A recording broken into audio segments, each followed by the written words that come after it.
얼굴은 내가 살아온 이력서입니다 라고 하는 제목으로 오늘 전도서 시리즈 13번째 시간 말씀 함께 나누도록 하겠습니다.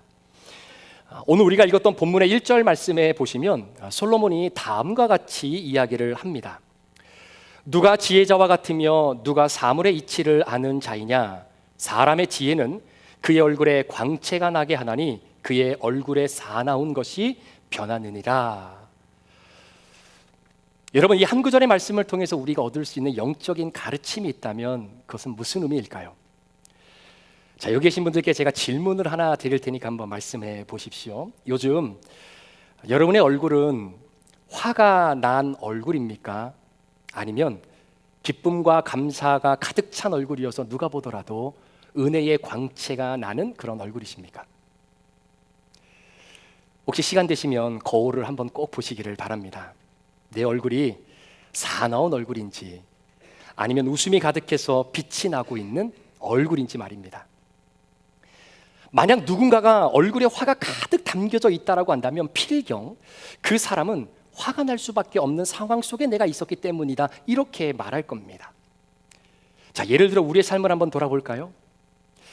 가정을 봐도 회사를 봐도 교회를 봐도 내 직장의 비즈니스 현장을 봐도 화가 날 일이 너무나 많은 겁니다. 도저히 웃을 수 있는 일이 없어요. 열심히 일을 하고 가정으로 돌아와도 웃을 일이 없고, 그리고 회사를 봐도 웃을 일이 없고, 온통 내 주변에는 왜 이렇게 화가 날 일만밖에 없는 건지. 다시 말씀드리면 내 삶에 웃을 수 있는 상황과 형편이 내게 펼쳐지면 당연히 웃고 살아갈 텐데 도무지 웃을 일이 없고 화가 나고 분한 일들로만 가득 차 있는 겁니다.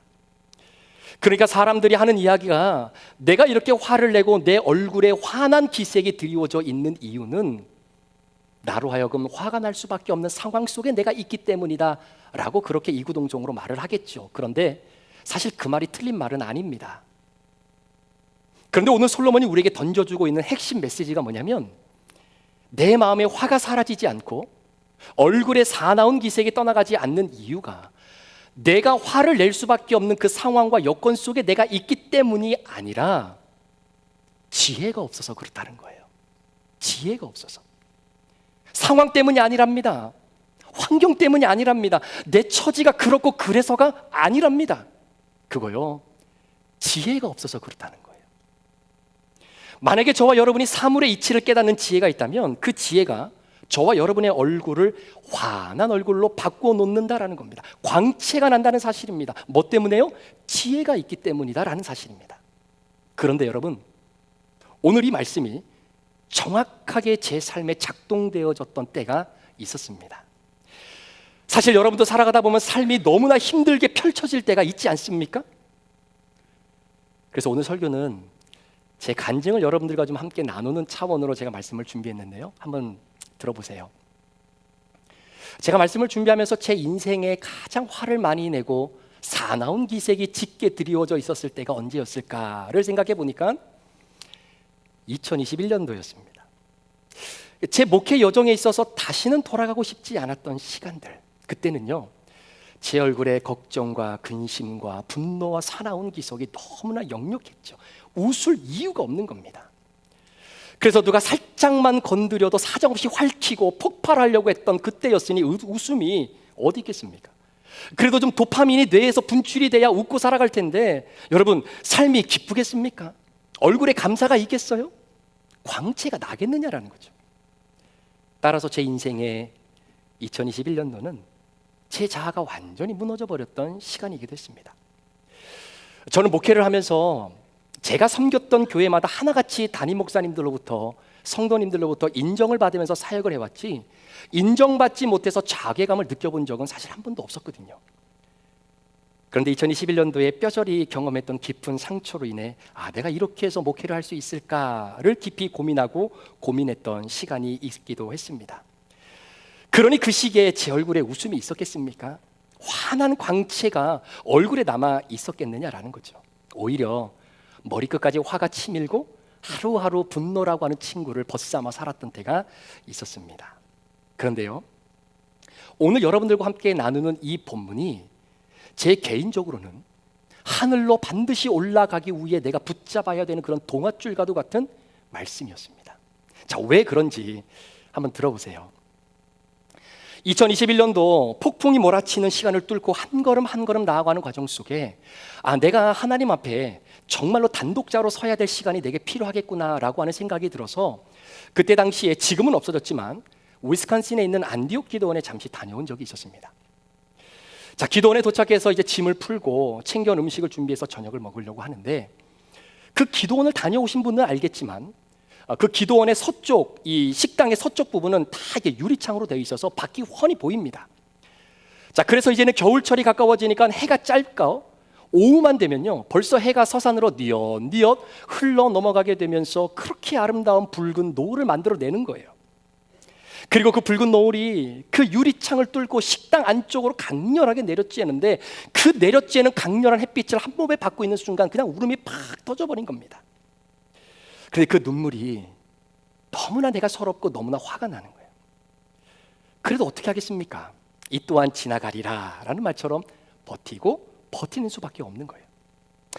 저녁을 먹고 난 이후에 이제 마음을 좀 정리를 하고 기도하러 예배실 문을 열고 딱 들어갔는데 아무도 없는 겁니다.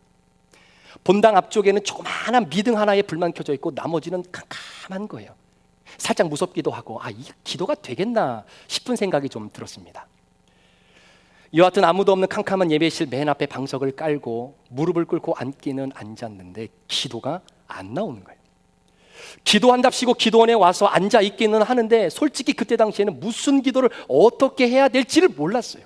그러니까 지금 생각해 보면 내 안에 가득 찬 분노와 상처 때문에 아마 기도가 꽉 막혀 있었던 것 같습니다. 그러니까 보통 사람들은 기도원 다녀오면 얼굴에 광채가 난다, 은혜가 흘러 넘치는 것처럼 보이는데 뭐 이렇게 이야기를 하는데, 이 상태로 그냥 내려갔다가는 여러분 광채는커녕 사나운 분노만이 짙게 드리워져 있는 그 얼굴 그대로 가지고 내려가겠더라고요. 결국 기도원에 도착한 첫날은 한마디의 기도도 하지 못하고 그냥 방으로 돌아왔습니다. 그리고 둘째 날 저녁이 됐어요. 똑같이 예배당에 들어가서 맨 앞에 방석을 깔고 무릎을 딱 꿇었는데 여러분 웬일입니까?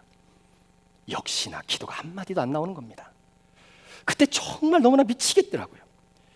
기도도 안 나오는데 내가 지금 여기서 뭐하고 이리 앉아 있는가? 너무나 허탈하고 힘이 빠지는 겁니다. 그래서 둘째 날 저녁도 입 한 번 띄워보지 못하고 기도 한마디 하나님께 드리지 못하고 그냥 방으로 돌아왔습니다. 그리고 셋째 날 저녁이 됐습니다. 첫째 날과 둘째 날 모두 기도를 못하니까 마음에 두려움이 생기는 거예요. 내가 영적으로 너무 다운되어져 있는 것은 아닌지, 오늘도 동일하게 한마디의 기도도 하지 못하고 돌아가면 이거 어떻게 하나, 여러 가지 걱정과 근심이 쓰나미처럼 함께 몰려오는데, 그때 제가 들었던 생각이 뭐냐면, 그래, 기도가 나오지 않아 기도가 안 된다면 말씀이라도 읽자, 말씀이라도 소리내서 읽자, 뭐 그것도 기도니까. 그래서 성경책을 폈어요. 그때 제가 읽어 내려갔던 부분이 전도서의 말씀이었습니다. 1장부터 10장까지 쭉 읽어 내려가다가 순간 제 몸의 전율을 느낄 만큼 제 자신에게 와닿던 말씀이 있었어요. 그 말씀이 오늘 우리가 본문으로 선택했던 본문 중에 제일 먼저 등장하는 전도서 8장 1절의 말씀이었습니다. 누가 지혜자와 같으며 누가 사물의 이치를 아는 자이나, 사람의 지혜는 그의 얼굴에 광채가 나게 하나니 그의 얼굴에 사나운 것이 변하느니라. 순간 망치로 머리 한 대를 딱 얻어맞는 그런 느낌이었습니다. 혹시 내 얼굴에 광채가 사라지고 분노와 사나움이 가득 차 있는 이유가 나를 화나게 만들었던 환경 때문이 아니라 지금 이때에 내가 무엇을 어떻게 해야 되는지를 알게 하는 지혜가 내게 없어서 그런 것은 아닐까. 그러고 보니까요, 그게 딱 맞는 거예요. 내 주변에는 나를 죽게 만드는 일밖에 없습니다. 그 일들만 바라보고 생각하면 잠이 안 와요. 밥맛이 없어요. 찬송가 가사처럼 이 세상에 공고한 일이 많고 참으로 죽을 일이 쌓여 있구나 라고 하는 그 가사의 내용이 딱 제 상황하고 너무나 맞는 겁니다. 정말 미치겠는 것이죠. 지금 나에게 일어난 일들에 대한 해석이 전혀 안 됩니다. 그러니까 여러분, 제 머릿속에는 상식은 있는데 지혜가 없는 거예요. 자, 보세요. 열심히 사역했으니까 잘 돼야 되잖아요. 열심히 사역했는데 실패했어요. 건강관리한다고 나름대로 열심히 운동도 하고 식이요법도 해가면서 다이어트도 하고 내 건강 최선을 다해서 유지해 가는데 병원 갔더니 불치병이래요. 집안 식구들 먹여 살린다고 밤낮 가리지 않고 투잡 쓰리잡 뛰면서 성실하게 열심히 그렇게 일을 했는데, 일을 하고 집에 돌아가면 아내는 우울증에 걸려 있고, 남편은 가면 갈수록 폭력적으로 바뀌어지고, 아이들은 방에 들어가서 하루 종일 코빼기도 안 보이고, 이거 어떻게 해석하겠느냐라는 거예요. 그런데 아무도 없는 그 캄캄한 예배실에서 말씀을 펴고 한 구절 한 구절 말씀을 읽어 내려가던 중에 제 눈과 제 마음의 시선이 전도서 8장 1절의 말씀에 딱 멈춘 겁니다. 그리고 저는 이 말씀 덕분에 꽉 막혀 있었던 제 영적인 호흡에 조금이나마 숨통이 트이게 된 거예요.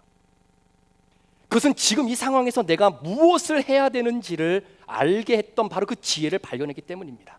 그래서 오늘 말씀을 여러분과 함께 나눌 때에 내가 화가 날 수밖에 없는 이 상황에, 진짜 화날 일로만 가득 차 있는 내 가정, 내 환경에 하나님의 지혜가 나의 얼굴에 광채를 내게 하는 그 지혜가 어떠한 것인지를 오늘 말씀을 통해서 여러분들과 좀 한번 나눠보려고 합니다.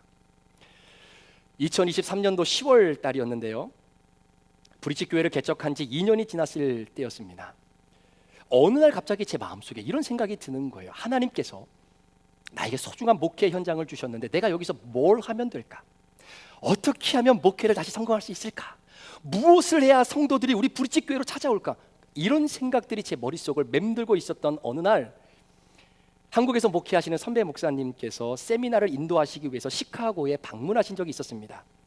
그러니까 제가 신대원을 다닐 때 저를 가르쳐 주셨던 은사님이시기도 하셨기 때문에 일정을 잘 비워서 은사님이 계시는 숙소에 주일 저녁에 찾아가 뵌 거예요.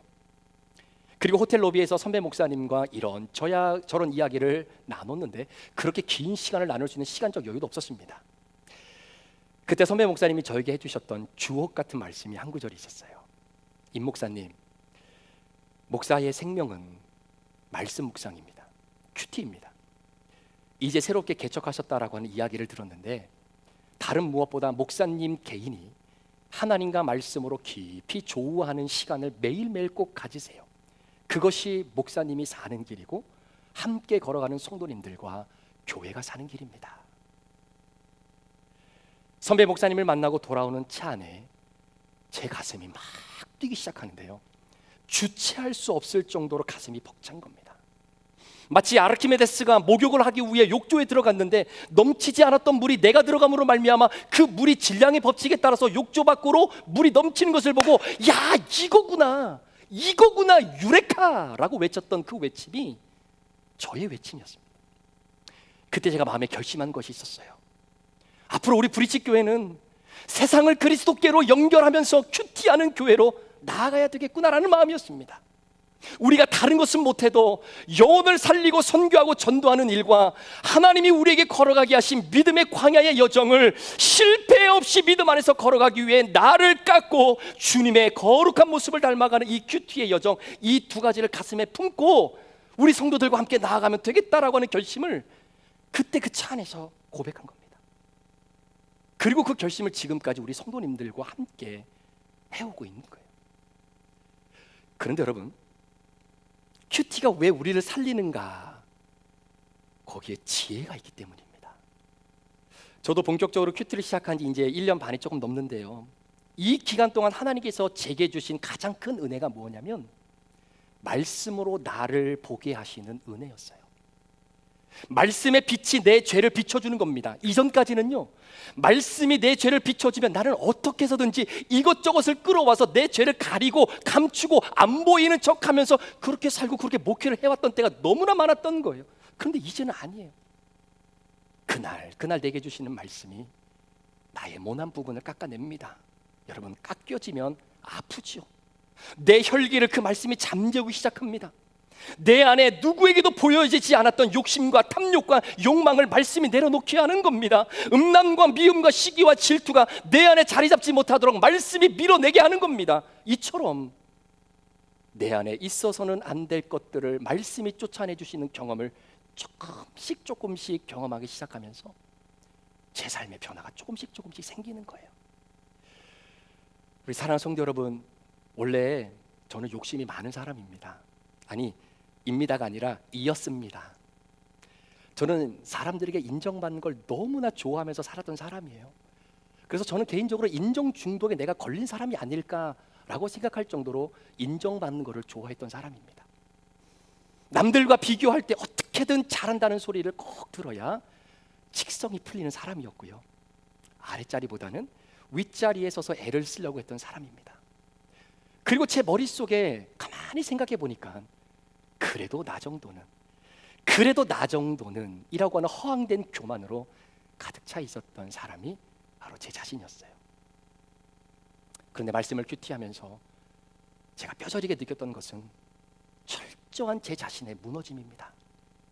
이렇게도 교만하고, 이렇게도 탐욕이 많고, 이렇게도 음란하고, 이렇게도 죄 많은 내가 하나님이 나를 다시 한번 살려주셨구나 라고 하는 것을 말씀을 통해 직접 깨닫게 해주시니 제 자신이 하나님 앞에 서 있는 것 자체가 너무나 부끄러운 거예요. 여러분, 학위요?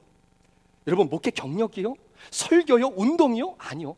아무것도 자랑할 것이 없어요. 내세울 것이 없어요. 교만할 이유가 일 하나도 없는 겁니다. 그렇게 말씀으로 내 죄를 보게 되니까 참 신기한 일이 하나 일어나는데요. 내가 과거에 경험했던 모든 힘든 순간들이 이게 환경 때문이 아니었겠구나, 그것이 어떤 사람들 때문에 그런 것이 아니었구나, 바로 내 자신이 품고 있었던 그 죄 때문이었구나라는 사실을 알게 되는 겁니다.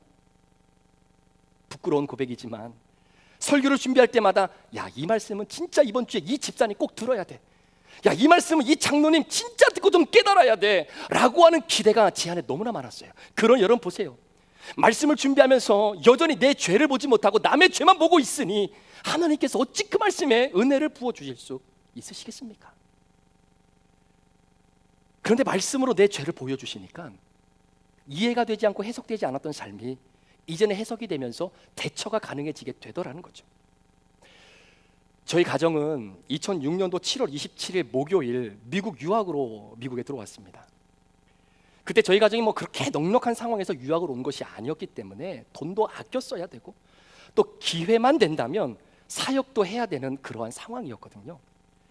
그런데 당시 유학을 갔던 그 학교에는요, 전도사님들과 목사님들이 너무나 많아서 사역 자리를 얻는 것 자체가 하늘의 별 따기처럼 너무나 어려웠습니다. 그런데 정말 감사하게도 알고 지내던 목사님 부부가 다른 주로, 타주로 이사를 가시게 되면서 본인이 하셨던 사역 자리를 저희 부부에게 소개를 해주신 거예요. 그래서 매일 2시간씩 운전을 해가면서 사역을 이어나가고 있었던 어느 날, 얼마 되지 않아 담임 목사님이 저를 따로 부르셨습니다. 그러면서 하시는 말씀이 본인이 아마도 사역을 그만두게 될 것 같은데 자신과 함께 나가서 개척하자라는 이야기였어요. 아니, 이건 또 무슨 소린가?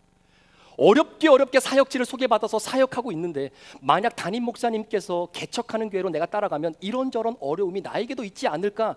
이거 쉽게 결정하기가 어려웠습니다. 사실 마음 한편으로는요, 목사님 그러니까 좀 잘 좀 하시지, 그래야 나도 여기서 오랫동안 사역할 수 있었을 텐데, 그리고 이 사역 자리를 내가 어떻게 해서 얻은 자리인데 이걸 포기하고 목사님 따라가라고요? 섭섭한 마음이 들더라고요. 그리고 몇 주가 흘렀습니다. 담임 목사님이 교회를 사임하시는 그날 밖에는 하루 종일 비가 내렸어요. 예배를 마치고 성도들과 따로 인사할 시간도 없이 교회 문을 열고 강한 빗줄기를 한 몸에 받아내시면서 주차장에 세워진 자신의 차를 향해 걸어가는 담임 목사님의 뒷모습을 바라보면서 저와 아내는 결정했습니다. 그래도 그렇지 어떻게 저렇게 비 맞고 가는 목사님을 위해 그 누구 하나 우산 씌워주는 성도가 없는가? 그런 교회라면 우리도 있을 이유가 없다. 그래서 그날 저희도 사표를 내고 목사님과 함께 개척교회를 시작하고 섬기게 됐습니다. 그리고 1년이 지난 후 저희는 이제 다음 과정을 위해서 버지니아에서 인디애나로 이사를 오게 됐는데요. 그때도 너무나 감사하게 인디애나폴리스에서 사역하고 계시는 선배 목사님과 이게 연결이 되어서 목사님의 제안으로 사역을 시작하게 됐습니다. 동일하게 2시간을 운전해서 사역지까지 매주 내려갔는데 사역한 지 또 얼마 되지 않아 담임 목사님이 저를 부르시더니 하시는 말씀이 내가 교회를 그만둬야 될 것 같다라고 말씀을 하시는 거예요. 이유는 목사님과 평신도 리더십과의 갈등 때문이었습니다. 그런데요, 그때 제가 말로만 듣던 이민교회의 아픈 상처의 모습을 그때 제 눈으로 본 거예요. 그러니까 평신도 리더자가 담임 목사님께 삿대질을 하고 고성을 지르면서 너무나 함부로 대하는 것을 보면서 적지 않은 충격을 받은 겁니다. 저는 아버지 밑에서 전도사부터 부교육자 때까지 사역을 했거든요. 그런 상황에서 한 번도 이런 일을 본 적이 없었기 때문에 그 자체가 제게는 충격 그 순간이었어요. 그리고 더더욱 충격적이었던 것은 당시 인디애나폴리스에서 사역하셨던 목사님의 모토가 뭐냐면 목사가 갖고 있는 권한과 권위를 평신도들에게 다 나누어 주는 겁니다. 그래서 평신도 분들이 권위와 영적인 그런 권위와 리더십을 가지고 교회를 섬길 수 있도록 제자 양육을 하는 것이 목사님의 목회의 모토였어요. 그런데 이상하게도 그렇게 소리 지르고 삿대질했던 그분도 목사님께 교육을 받으셨던 분이셨는데 어떻게 저렇게 행동을 할 수 있을까? 그때 평신도 지도자를 세우는 것이 과연 이민교회에서는 가능할 수 있을까라는 생각이 들 정도였습니다. 결국 목사님은 큰 상처를 안고 교회를 사임하셨어요. 그리고 그 다음 주에 본의 아니게 저와 아내 역시 사역을 내려놓게 되었는데요. 그러면서 아내와 했던 이야기가 있었습니다. 여보, 왜 우리는 가는 곳마다 자동 사임을 경험해야 하냐? 버지니아에서도 인디애나폴리스에서도 그렇고, 좀 목사님들이 잘 좀 하셨으면 그 불똥이 우리한테는 튀기지 않았을 텐데, 이 마음이 정말 많았거든요. 그러니까 그렇게 내 인생 가운데에 어렵게 유학생활 가운데에 주시는 이 아름다운 사역의 현장에서 이루어지는 일들이 해석이 안 되는 거예요. 그러니까 모든 상황의 책임은 그때 섬겼던 담임 목사님 책임이에요. 그때 섬겼던 그 교회의 평신도 지도자들 때문에 이런 일이 벌어졌다라고 생각이 되는 겁니다. 그런데 2021년도에 제가 힘든 시간을 보내고 하나님 은혜로 큐티를 본격적으로 시작하면서 드디어 2007년도 버지니아에 있었던 그 사건, 2009년도 인디애나폴리스에서 부교육자로 있으며 경험했던 그 사건, 그리고 돌이가고 싶지 않았던 2021년도의 그 아픔들이 말씀으로 해석이 되기 시작하는 겁니다. 말씀이 말씀해 주시는 거예요. 담임 목사님들이 잘못해서 그런 상황이 발생된 게 아니야. 평신도 지도자들이 잘못해서 그런 일이 너에게 일어난 게 아니야. 오히려 임목사 네 자신이 가지고 있는 너의 의로움과 그 교만함의 죄를 깨트리기 위해서 발생된 일들이야. 그게 믿어지니까요. 당시 담임 목사님들, 성도님들은 내 죄를 깨닫게 해주시기 위해 하나님이 사용하셨던 바로 엑스트라와 같은 사람들이었구나라는 생각이 드는 거예요. 말씀을 통해 내 죄를 깨닫고 나를 돌아보게 되니까 드디어 왜 내 얼굴에 그때 당시에 정말로 사나운 기색이 드리워지고 분함의 흔적들이 있었는지, 그것이 사라지고 웃음이 회복되기 시작하는 겁니다. 그래서 이렇게 웃으면서 목회를 할 수 있는 거예요. 사랑하는 성도 여러분, 맞습니다. 내 죄를 보게 된 이후로 큐티를 할 때 고백하는 내용이 달라져요. 이제는 다른 사람의 죄가 보이는 것이 아니라 큐티할 때마다 내 죄가 절절하게 보이는 겁니다. 우리 민수기 말씀 큐티하고 있잖아요. 모세와 아론의 리더십을 반역했던 그 고라당의 중심에 서 있었던 고라의 반역이 그 사람의 반역이 아니라 내가 하나님 앞에 반기를 들고 있는 내 자신의 모습을 그대로 보여주고 있는 겁니다. 성물을 옮기는 이 위험천만한 일을 감당하면서 너무나 알아주지 않았던, 인정받지 못했던 고아 자손들의 그 섭섭함이 내가 목회를 하면서 사람들이 나를 알아주지 않는 것으로 인해 느꼈던 내 섭섭함을 그대로 표현하고 있는 거예요. 12명의 정탐꾼이 하나님의 구원의 계획에 따라 그 여정을 걸어가면서 인간적인 눈으로 해석했던 그 해석의 모습이 그들의 불신앙이 아니라 목회하고 있는 저의 불신앙의 모습을 그대로 보여주고 있는 겁니다. 그러니까 여러분, 기억하셨으면 좋겠습니다. 여러분의 인생에 일어나는 모든 일들은요, 우연하게 일어나는 일이 없습니다. 다른 누군가가 아닌 나의 죄를, 여러분의 죄를 보게 하시기 위해 그 상황을 우리에게 만들어 주신 거예요. 여러분 살려내시려고, 여러분의 영적 호흡을 다시금 하나님 앞에 다시 내뱉게 하시려고 그 환경과 그 상황을 만들어 주신 겁니다. 그리고 그 환경 속에 사용되어졌던 그 사람들, 이 사람, 저 사람, 하나님의 엑스트라로 사용하셔서 결국에는 여러분이 말씀을 통해 내 죄를 보고 회개함으로 나를 살려내기 위한 하나님의 일하심이었다라고 하는 사실을 큐티를 통해 깨닫게 하시기 위해서입니다. 그러니까 내 죄만 보시면 되는 겁니다. 내 죄만 보면 되는 거예요. 여러분, 말씀을 보면서 내 죄를 보는 지혜가 생기잖아요. 그러면 그 사람의 얼굴이 환해져요. 얼굴이 환해진다니까요. 사람이 고난 중에 얼굴이 어둡고 화가 가득 들어차 있는 이유가 뭐냐면 내 죄가 안 보여서 그럽니다. 그런데 내 죄가 보이잖아요. 드디어 얼굴이 환해집니다. 그러니까 인정이 되는 거예요. 집사님, 제가 부족해서 그랬어요. 미안합니다. 장로님, 제가 그 부분까지는 미처 생각을 못했습니다. 죄송합니다. 따질 것도 없고요, 변명할 것도 없습니다. 2007년, 2009년, 2021년 저에게 일어난 일들을 지나오면서 깨달았던 것은, 그때가 나의 교만함을 보고 나의 주장을 포기하면서 침묵하며 주님 앞에 서야 됐던 바로 그때였던 거예요. 화를 낼 때가 아니라 마치 마그마가 넘실넘실거려서 언제 폭발할지 모르는 그 화산처럼 누가 나만 건들기만 해봐라, 내 안에 있는 사나움과 분노를 한꺼번에 폭발시킬 때가 아니었던 거죠. 그때는 하나님 앞에 침묵하고 감사할 때이고 겸손을 배워야 할 때다라고 하는 것을 저로 하여금 알게 하셨던 지혜를 발견하게 된 겁니다. 여러분, 말씀을 통해서 깨닫는 지혜가 뭔지 아십니까? 그 지혜는 다름 아닌 때를 알게 하는 지혜예요. 지금 내가 화를 내야 될 때인지, 내가 지금 감사하고 기도할 때인지, 내가 지금 침묵하며 말씀 앞에 단독자로 서야 될 때인지, 내가 하나님을 멀리해야 될 때인지, 하나님께 가까이 가야 될 때인지, 하나님의 옷자락을 붙들고 주님 앞에 매달려야 될 때인지, 하나님의 그 때를 알게 하는 지혜를 얻게 되는 겁니다. 그러니까 지금은 다른 사람들의 죄를 보고 다른 사람들을 정죄할 때가 아니야. 네 죄를 봐야 할 때야.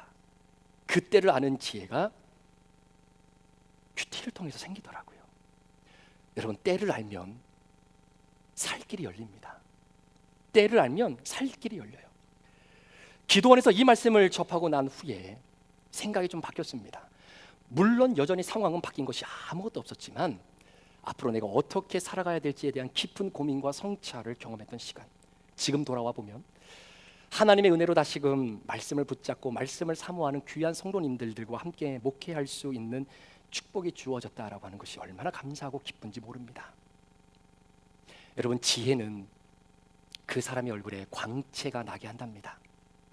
여러분, 지혜는 그 사람의 얼굴에 드리워져 있는 사나운 기색을 변화시킨다고 합니다.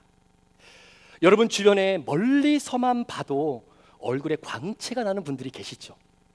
그분들의 표정과 봐도 그냥 은혜가 되는 분들이 있으시죠.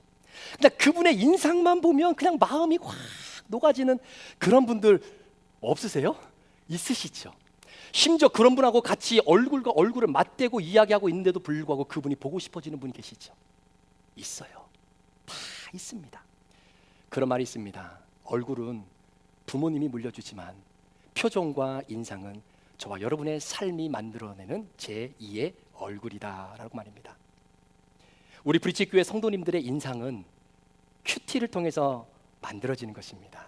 아멘. 제가 너무나 사랑하는 우리 브릿지 가족 여러분, 우리 성도님들 중에는요, 고난을 정말 감당할 수 없을 만큼의 힘듦이 여기저기서 한꺼번에 밀려오는 분들이 계십니다. 내 상식이 완전히 뒤집어지는 사건들이 몰려오는 분들이 계세요. 그런데 이때 말씀을 통해서 사건을 해석하는 지혜가 없으면 억울함, 원통함 때문에 얼굴이 사나워지게 되는 겁니다. 그냥 누가 건들기만 해도 확 핥힐 것 같아요. 누가 살짝만 건드려도 확 물어버릴 것 같아요. 왜 그런지 아세요? 그만큼 내가 힘들기 때문에 그래요. 그러다 보면 그 상황에 맞지 않는 말과 행동을 하게 되면서 고난은 더더욱 심각하게 되는 겁니다. 그러나 이 모든 사건들 속에서 내가 말씀을 펴고 내 죄를 보게 되면요, 지금 이 상황에서 뭘 해야 되는지 그때에 대한 지혜를 얻게 되고, 그 지혜를 말씀을 통해 얻게 되면 어떠한 길도 찾을 수 있다라는 겁니다. 그런 분들은 고난이 축복이 되는 거예요. 반드시 고난이 축복이 됩니다. 사람이 말씀을 통해 내 죄를 보고 지금 이때 내가 무엇을 어떻게 해야 되는지 그때를 아는 지혜가 생기면 그 사람은 진짜 고난이 축복인 거예요. 그럼 얼굴에 광채가 나는 겁니다. 고난 속에서도 감사합니다. 감사 위에 감사를 고백하게 되는 겁니다. 표정이 달라져요. 여러분, 이거 예수 믿는 사람들의 무기 아닙니까? 말씀이신 하나님을 만나는 축복이 있기를 축복합니다. 모세가 시내산에서 하나님과 대면하고 내려올 때 그 모세의 얼굴에 광채가 얼마나 밝았는지 수건으로 가리지 않으면 보지 못할 만큼의 광채가 모세에게 있었던 것을 우리는 기억합니다. 오늘 예배를 통해 말씀 듣고 찬양하며 기도하는 이 영적인 시내산에서 우리 모든 성도님들 하나님 만나고 돌아가신 은혜가 있기를 주의 이름으로 축복합니다. 그러면 얼굴이 바뀌어요. 표정이 바뀐다니까요. 혹시 예배 전에 혹시 부부 사이에 좀 불편한 마음 싸우면서 혹시 오셨더라도 예배 중에서 주신 말씀을 통해 내 죄를 보고 주신 은혜와 평강이 내 안에 고스란히 스며들어갔는데, 여러분 예배 마치고 차 안에서 자 우리 어디까지 싸웠지? 자 다시 한번 이어서 제게 3차 세계대전 한번 싸워볼까? 이런 사람이 어디 있겠습니까? 그냥 서로 얼굴 보고 웃다가 그냥 끝나는 거지요. 오늘 말씀을 마무리합니다. 여러분 예수님 만나셨습니까? 진짜 예수님 만나셨습니까? 예수님을 만나셨다는 것은 말씀이 나를 만나 주셨다라는 거예요. 말씀이 나를 만나 주셨다라고 하는 것은 말씀이 내 죄를 보게 하신다는 겁니다. 그럴 때 보여주신 나의 죄를 회개함으로 내 삶이 자연스럽게 해석이 되어지는 은혜를 경험하시기를 축복합니다. 그러면 그 은혜가 그대로 여러분의 얼굴에 광채로 드러나게 되는 겁니다. 자, 그러니까 옆에 있는 분들에게 이렇게 한번 권면했으면 좋겠습니다. 괜찮습니다. 다시 시작하면 됩니다. 우리 큐티합시다. 한번 옆에 있는 분들에게 한번 인사하실까요? 시작. 괜찮습니다. 다시 시작하시면 됩니다. 우리 큐티합시다. 큐티를 통해서 내가 무엇을 어떻게 해야 되는지 그때에 대한 지혜를 큐티를 통해서 얻는 그 축복이 저와 여러분 가운데 있기를 원하고요. 저는 그러한 거룩한 욕심이 있습니다. 누가 보더라도 브리지교회 성도들은 얼굴이 참 빛나는 것 같아, 이런 얘기 듣는 우리 성도님들 됐으면 좋겠고요. 조금 더 한 걸음 더 나아가 거룩한 욕심을 더 부린다면 한 번도 만나보지 못한 일면식도 없었던 사람이 갑자기 사람들이 찾아와서 혹시 교회 다니십니까? 저 교회 다니는데요? 혹시 브리지교회 안 다니시나요? 제가 브리지교회 다니는지 어떻게 아셨죠? 얼굴에 광채가 납니다. 얼굴에 광채가 납니다. 네. 아멘? 네, 그렇게 한번 해보는 거예요. 그 축복이 여러분 가운데 있었으면 좋겠습니다. 그런 여러분들 때문에 여러분의 가정이 빛나고 여러분의 회사가 밝아지고 우리 교회가 더욱 밝아지고 또 우리가 속해 있는 지역사회가 더 밝아지는 이 아름다운 하나님의 구원 사역에 저와 여러분이 아름답게 사용되어지는 은혜의 수단들이 이번 한 주간도 되시기를 우리 주 예수 그리스도의 이름으로 간절히 축복합니다. 기도하시겠습니다.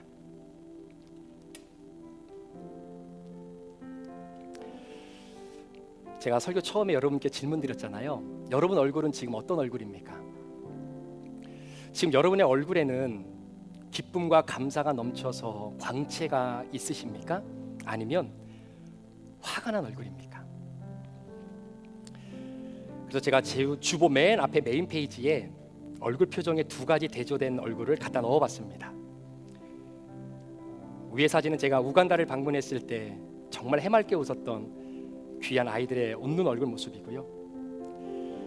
그 밑에 있는 아이의 모습은 누구인지는 모르겠습니다. 여러분은 이 둘 중에 얼굴에 어떤 얼굴이 여러분의 얼굴입니까?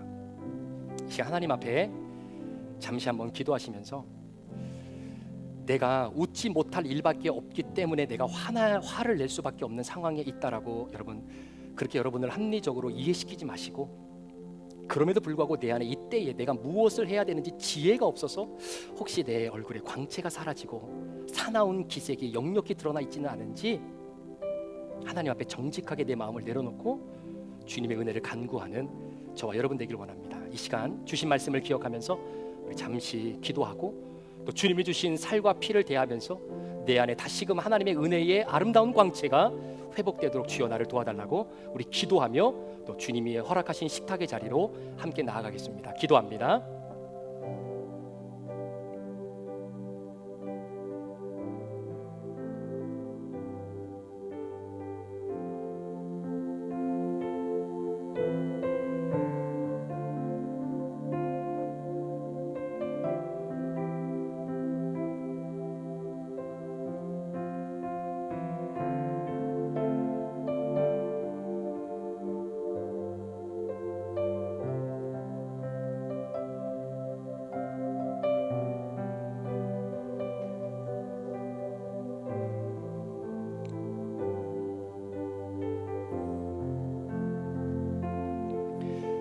존귀하신 하나님 아버지, 주님께서 우리를 위해 찢기신 몸과 이 살을 대하는 하나님의 자녀들은 구원의 기쁨을 누리며 살아가는 은총과 그 축복이 이미 우리 가운데 있습니다.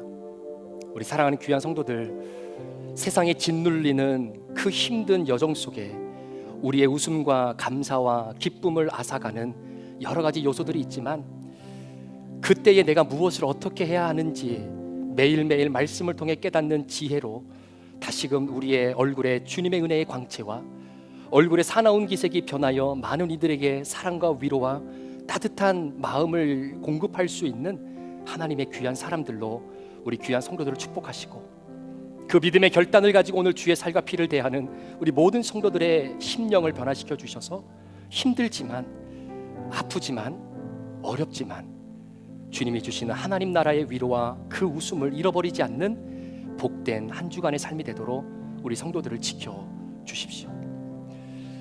이 시간 주님 앞에 믿음으로 서는 이 성찬 가운데 하나님 은혜를 베풀어 주시길 원하며 예수 그리스도의 귀하신 이름으로 기도합니다. 아멘. 예수님께서 유월절 마지막 만찬을 제자들과 나누시며 떡을 떼어 주시며 말씀하셨습니다. 받아 먹으라. 이것은 내가 너를 위해 찢기는 나의 몸이다.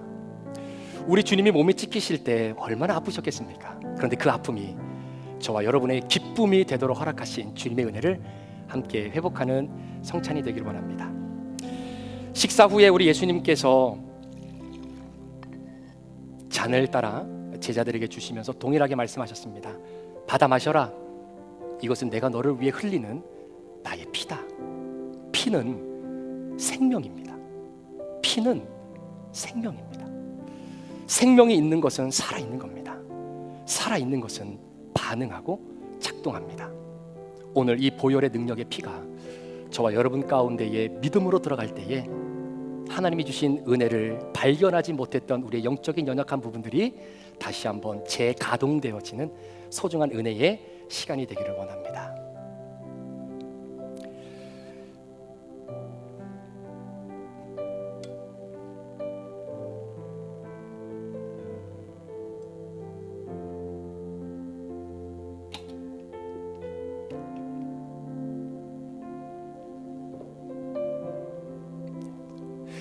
이 시간에 우리 세례성찬님 팀의 팀장님의 우리 지도하에 우리 뒤에서부터 우리 한 분씩 한 분씩 함께 나오셔서 같이 예수님의 살, 예수님의 피, 내가 내 안에 이 믿음으로 주님의 살과 피를 대할 때에 내 속에 있는 하나님의 은혜의 아름다운 광채가 내 언어와 표정과 나의 삶을 통해 아름답게 드러날 수 있도록 하나님 도와주십시오. 우리 그런 마음으로 함께 성찬에 임하기를 원합니다.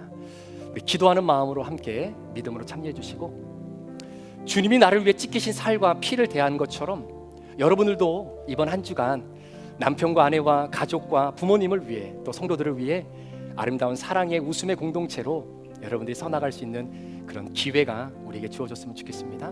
믿음으로 함께 주의 살과 피를 대합니다.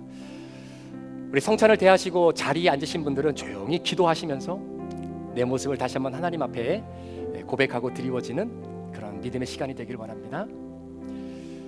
우리 예수님께서 우리 사랑하는 귀한 우리 성도님들, 우리 사랑하는 귀한 분들을 위해서 찢기시고 흘리신 몸과 피입니다. 이 살과 피를 통해 우리에게 은혜의 광채, 웃음의 기쁨, 하나님 나라의 위로를 허락해 주시기 위해 흘리신 이 피와 찢기신 몸, 동일하게 그 은혜를 누리며 살아가는 이번 한 주간의 삶이 여러분 가운데 있기를 원합니다. 삶이 힘드시고 또 삶을 이끌어가기가 너무나 버겁다라고 느껴지는 삶의 현장 속에서도 큐티를 통해 내게 주시는 말씀에 귀를 기울일 수 있는 우리 귀한 성도님들 되시기를 축복합니다. 우리 사랑하는 귀한 권사님, 집사님, 또 우리 귀한 우리 성도님을 위해 찢기신 몸입니다. 나를 위해 흘리신 예수님의 피입니다. 주의 살과 피를 대할 때에 주님의 그 은혜가 다시 한번 내 안에 가득 채워지도록 주님 역사해 주시옵소서. 우리 그런 마음으로 함께 성찬에 함께 참여하기를 원합니다.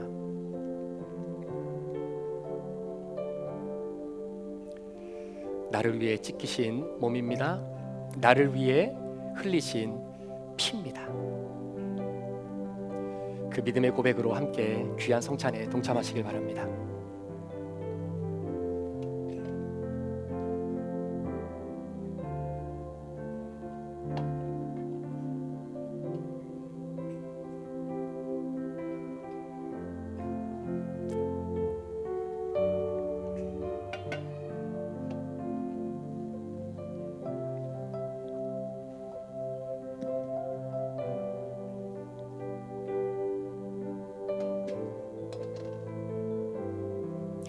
우리 한 분도 빠짐없이 주님이 베풀어 주신 하나님 나라의 식탁에 우리가 다 같이 동참하기를 원합니다. 혹시 몸이 불편하셔서 못 나오신 분들 혹시 계신가요? 네, 없으시군요. 네.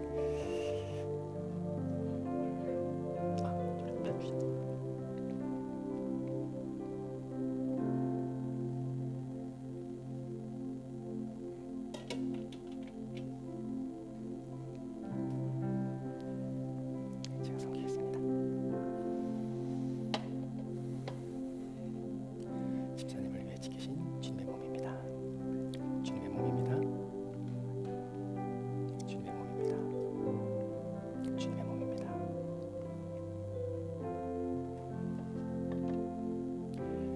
주님의 피입니다. 주님의 피입니다.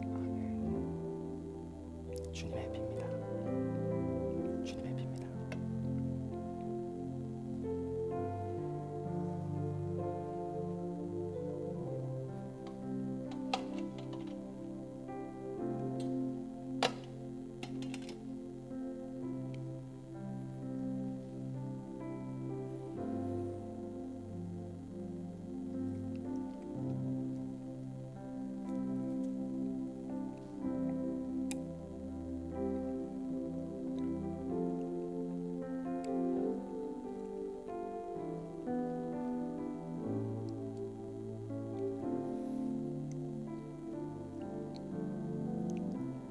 함께 기도합니다.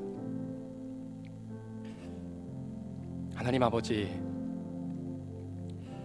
주님은 저희들에게 하나님 나라의 위로와 기쁨을 마음껏 누리며 이 땅을 살아가라고 나를 위해 찢겨주시고 흘려주신 이 피, 우리 사랑하는 성도들의 삶이 많이 힘들고 어렵습니다. 이루 누구에게 말할 수 없는 삶의 무게에 짓눌려 오늘도 살아갈 수밖에 없는 우리 성도들의 삶 속에 하나님 나라가 허락하시는 위로와 기쁨의 은혜가 다시 한번 회복되고 재생되어지는 그 은총이 이번 한 주간의 삶 가운데 펼쳐지도록 도와주십시오. 성령 하나님, 우리 성도들이 많이 바쁜 일정 속에 시간을 구분하여 큐티하고자 몸부림칩니다. 그럴 때마다 하나님 다시 한번 용기를 주시고 그 시간들을 집중하며 잘 지켜갈 수 있도록 하나님 은혜를 베풀어 주시고, 내가 도대체 어떻게 무엇을 해야 될지 몰라 예수님도 포기하고 신앙도 포기하고 예배도 포기할 수밖에 없는 상황 속에서 부족한 종에게 하늘나라를 올라갈 수 있는 그 동아줄과 같은 말씀을 주셨듯이 우리 성도님들에게도 그 영혼에게 맞는, 그 상황에 맞는 지혜의 말씀을 주셔서 내가 지금 무엇을 어떻게 해야 되는지 그때를 분별하는 지혜로 우리 얼굴의 광채가 다시 한번 회복되고 사나운 기색이 변화되어지는 하나님의 온전한 주의 아들, 딸로 우리를 세워 주시옵소서. 그 믿음 가지고 이번 한 주간을 살아가기를 소망하는 우리 모든 성도들을 축복하며 예수 그리스도의 존귀하신 이름으로 축복하며 기도합니다. 아멘. 우리 다 자리에서 일어나셔서 우리 같이 마지막 설교 찬양 함께 드리시고 우리 축도로 예배를 마치도록 하겠습니다. 다 자리에서 함께 일어나겠습니다.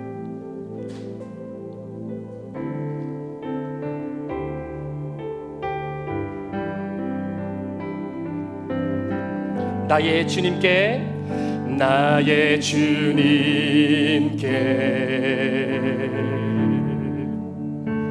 찬양 드리며 그 크신 사랑 주님께 감사해.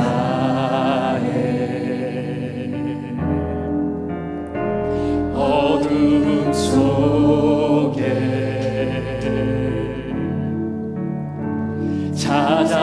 찾아오셔서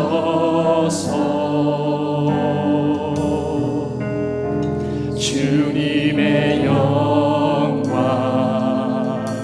보게 하시네. 의심하는 나를 손 내밀어 잡아주시네.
지금은 우리 구주 예수 그리스도의 귀하신 은혜와 우리 아버지 하나님의 무한하신 사랑하심과 성령님의 감화 감동 충만 교통 위로하시고 오늘도 우리 안에 내주하시는 그 역사가 하나님의 은혜의 광채의 얼굴을 회복하고 하나님 나라를 이 땅 가운데 이번 한 주간도 드러내며 가정에서, 직장에서, 비즈니스 현장에서 그렇게 살아내기를 소망하며 매일매일 큐티를 통해 내게 주시는 하나님의 지혜를 깨달아 하나님의 놀라운 은혜를 마음껏 누리며 얼굴에 강력한 은혜의 광채로 많은 이들의 아픔을 품어줄 수 있는 소중한 주의 자녀로 살아가기를 다시 한번 결단하며 세상으로 파송받아 나아가는 우리 사랑하는 귀한 성도님들 머리머리 위에, 이들의 가정과 직장과 사업터 위에, 우리 자녀들과 주실 태중의 생명 위에 지금부터 영원토록 함께 계시기를 간절히 축원하옵나이다. 아멘.